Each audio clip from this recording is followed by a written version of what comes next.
Ramazanda qarindoshlarni o'zgaradi. Ramazon insonning dilidagi o'chmanlik, nachar illatlarni poklaydi. Taqvodorlik bilan yuvib tozalaydi. Zikr tasbih buloqlaridan sug'uradi. Bismillahirrohmanirrohim. Alhamdulillah va salatu vassalamu ala rasulillah amma ba'd. Assalomu alaykum va rahmatullohi va barakatuh. Hurmatli ustozlar va qarindoshlar, Ramazan o'zgarish idur nomli programmamizning 10-halqasi Ramazonda qarindoshlarni o'zgaradi. Dunyo manfaati va bu to'g'ridagi talash-tortishlar nurg'un oilalarda qarindoshlarni bir-biriga ta'tir qarashadigan, bir oilada turib yot kishilardek yashaydigan, bir vatanda turib boshqa yerdan kelib qolgan, g'arib musofirdek yashaydigan qilib qo'ydi. Bunun sebebi dünya ve dünya menfaatidan ibaret. Ramazan insanın dilidagi o'chmanlik, nachar illatlarni poklaydi. Taqvodorlik bilan yuvib tozalaydi. Zikr tasbih buloqlaridan sug'uradi. İnsan ko'nglidagi tarafbozlik va mag'rurlikni yo'q qiladi. Uning o'rniga keng qo'rsaqlik, kamtarlik va xayriyat ishlarini yaxshi ko'rishni keltiradi. Shuning bilan qarindoshi bilan yarishib, adovatni yo'q qilib, ilgirki qarindoshlik, tinchlik va sil rahimni qaytadan boshlaydi. Ramazon bo'lsa aqlli kishi uchun o'zga jafo solgan qarindoshlarni o'zgartish, ularning tinchlanganligidan foydalanib, Ramazondan keyin ularning o'zgarib qolmay, cho'ngchillik, takabburlikdan qo'l uzib, haqiqatga qaytishiga kapolatlik qiladigan imoniy va tarbiya xarakterlik hadiyalarni qiladigan nihoyatda yaxshi fursatdir. Bu o'z qarindoshi bilan yarışib qilishni maqsad qilgan kishidan tuvandagi ishlarni talab qiladi.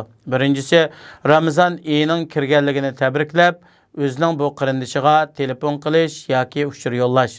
Ikkinchisi, Ramazonning dastlabki kunlarida u kishini ziyorat qilish, ularga go'zal bir shaklda rahmat, tashakkur, barkat tilash va hadiya, so'g' salomlarni qilish kerak. Bu to'g'rida Alloh subhanahu va taolo shunday deydi: "Va la tastawil hasanatu va las-sayyi'atu idfa' billati hiya ahsan, fa idha allazi baynaka va baynahu adawatun ka'annahu waliyyun hamim." Yaxshi ish bilan yomon ish barobar bo'lmaydi. Yaxshi xislat orqali yomon xislatga taqobil turgan. Shunday qilsang, sen bilan o'zining orasida adovat bo'lgan odam go'yo sirdosh do'stingdek bo'lib qoladi. 3.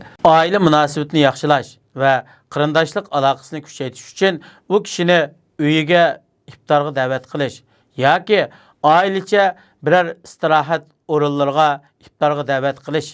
Ramazon oradagi mehr, muhabbat, esillik va sil rahim qatorliq ishlarni amaliyleştirishga turtki bo'ladi. 4. O'tgan vaqtdan hatto yangi sahifa ochgangacha bir-birini afv qilish, ko'chirib o'tishni bildirish kerak. Chunki Ramazon degan yaxshilanishga, do'stlikning boshlanishiga va birlashishiga yo'l ochadi. 5. Ramazon degan qarindoshlarning ota-onasining yonida yoki farzandlarning hammadan cho'ngning uyiga jo'g'lashib, urug' tuqqanlar farzandlarini bir-biriga yaxshi tanitib, ularga cho'nglarni yo'qlash, urug' tuqqanchilikni ulashning muhim ekanligini ta'lim berishning yaxshi fursati bo'ladi. Ba'zi kishilarning bo'libmi urug' tuqqanlarning orasida aloqa qilmaslik, hatto uzun yillar bir-biriga jafo silib aloqa qilishmay o'tib ketishi nima degan afsuslanarli ish. Agar ularni vaz-nasiyat o'zgartirmasa, muborak Ramazon oyi harakatlantirilmasa, ularning ishining oqibati xatarlik bo'ladi. Bo'libmi biz Uyg'ur muhojirlari chet elda yashayotimiz. Urug' tuqqanlarimiz, qarindoshlarimiz asosan vatanda qolib qolgan. Chet elda yashayotganlar o'zaro bir-birimiz bilan qarindosh va do'st birodarlardan iborat. Garchi biz bir onadan, nasabdan qarindosh bo'lmasaqmi, diniy jihatdan, millat jihatdan, vatan jihatdan, til jihatdan, musulmonchilik jihatdan, Qur'onimizning birligi, Rabbimizning birligi, payg'ambarimizning birligi, islomimizning birligi tarafdan biz qarindoshlardimiz. Shuning uchun barliq musulmon qarindoshlarim, Uyg'ur qarindoshlarim ulug' Ramazon oyida bir-birimiz bilan xafolashib qolgan yoki o'chmanlik adovat bo'lib qolgan bo'lsa, buni yuvib yetib va dadillik bilan yiroqda bo'lib qolsa, ularga telefon qilib, qarindoshim, meni kechiring, meni afv qiling. Siz meni afv qilsangiz, Allohmi bizni afv qiladi deb ulardan afv so'rash kerak.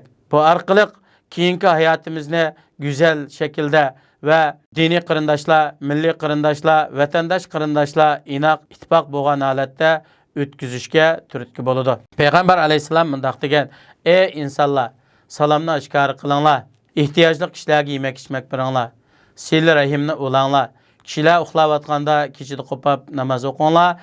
Rabbinglarning jannatiga tinch aman salomat kirsizlar. Bu yerda qarindoshlikni kuchaytiradigan bir omil salomni oshkor qilish va har vaqt qarindoshlarimizga telefon orqali bo'lsa-mu chiroyli, go'zal shaklda salomlarni yo'llab turish, ulardan hol ahvol so'rash va ko'ngliga azor yetib qolgan bo'lsa, afu qilishni so'rash orqali bu yaqinlikni, qarindoshlikni asliga keltirishga erisha olamiz. Payg'ambar alayhisalomning payg'ambar qilib avatilishimi urug' tuqqanchilikni ulash va qarindoshlarning orasini yaxshilash prinsipidan iboratdir. Bu to'g'rida bayon qilingan hadisda payg'ambar alayhisalom shunday deydi: Alloh taolo meni urug' tuqqanchilikni ulash, butlarni sundirish va Allohga hech narsani sherik keltirmay yakka holatda ibodat qilishga chaqirish uchun avatdi. Alloh subhanahu va taolo bizlarning qalbimizdagi o'zaro bo'lgan o'chmanlik adovatlarni chiqarib tashlag'ay. Ramazon oyida hammamizni diniy qarindoshlardan bo'lishga muyassar qilsin. Shundaqla buningdan burun arzimas dunyo sabablaridan adovatlashib qolgan yoki tayini yo'q ishlar sababidan bir-birimizni o'chkirib qolgan adovatlarimiz bo'lsa, Alloh ulug' Ramazon oyining hurmatidan qalbimizdan bu kir dog'larni chiqarib olsin. Uning o'rniga keng qo'rsaqlik, samimiylik, apuchanlik, bir-birimizni yaxshi ko'radigan haqiqiy iymoniy qarindoshlik urug'ini bexlandirsin. Assalomu alaykum va rahmatullohi va barakatuh.